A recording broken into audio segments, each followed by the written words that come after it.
Assalamualaikum warahmatullahi wabarakatuh. Halo semuanya, jumpa dengan saya Liana Vera. Jadi pada video kali ini saya akan membahas tentang karakteristik pelayanan barang dan jasa publik dengan dosen pembimbing Ibu Risna Dewi SOS MSP. Jadi sebelum kita membahas karakteristik pelayanan barang dan jasa publik, alangkah baiknya kita mengetahui itu apa arti pelayanan. Nah, pelayanan secara umum adalah setiap aktivitas yang ditujukan untuk memberikan kepuasan kepada pelanggan sehingga dengan pelayanan ini keinginan dan kebutuhan konsumen dapat terpenuhi.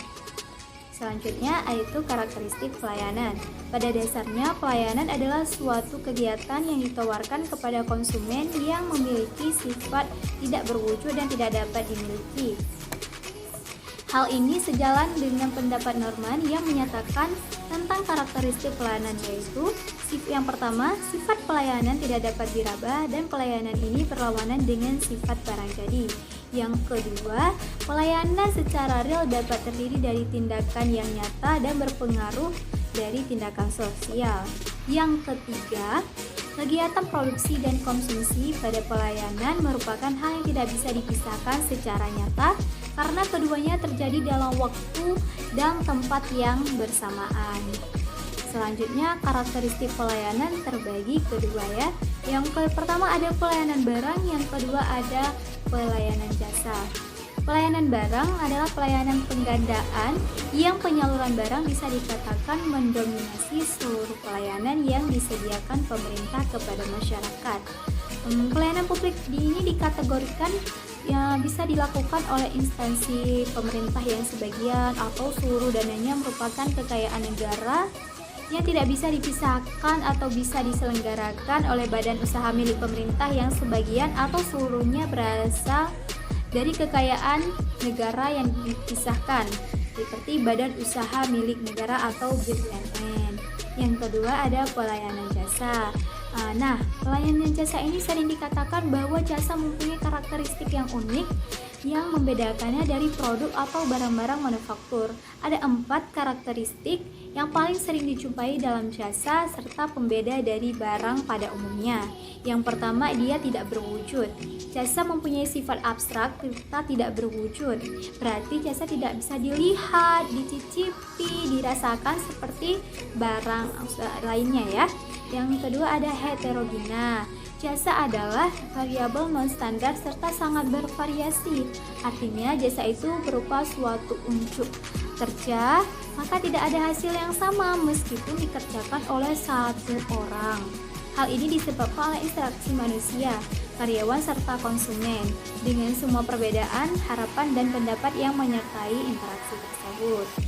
Selanjutnya, yang jasa itu tidak dapat dipisahkan. Nah, jasa tidak biasanya dihasilkan serta dikonsumsi pada saat yang bersamaan. Dengan partisipasi konsumen dalam proses tersebut, berarti konsumen harus berada di tempat jasa yang diminta sehingga konsumen bisa melihat bahkan ikut ambil dalam proses produksi tersebut. Yang terakhir, yang keempat, dia tidak tahan lama. Artinya jasa tidak mungkin disimpan dalam persediaan.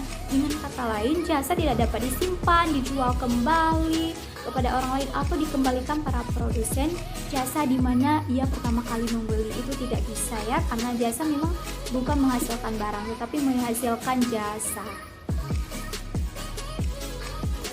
Nah, selanjutnya yaitu contoh pelayanan barang. Pelayanan barang yaitu pelayanan yang menghasilkan berbagai bentuk atau jenis barang yang digunakan oleh publik. Misalnya seperti penyediaan tenaga listrik oleh PT PLN. Terus yang kedua ada penyediaan air bersih oleh PDAM. Nah, selanjutnya yaitu contoh pelayanan jasa. Pelayanan jasa memiliki cakupan yang luas. Penyelenggara pelayanan jasa ini bisa berasal dari individu atau kelompok, bisa dari pemerintah maupun swasta. Contohnya seperti supir taksi online. Nah, supir taksi online ini memerlukan penyedia jasanya yaitu memerlukan mobil sebagai sarana dan jalan sebagai prasarana. Hasil dari layanan jasa yang diberikan ini kita tidak dapat melihat secara fisik, dalam artian sebuah benda seperti pelayanan barang maupun pelayanan administratif, sehingga yang dihasilkan dari pelayanan jasa dapat dirasakan dan dinikmati saja ya. Nah, sekian penjelasan dari saya mengenai karakteristik pelayanan barang dan jasa publik. Assalamualaikum warahmatullahi wabarakatuh. Bye bye.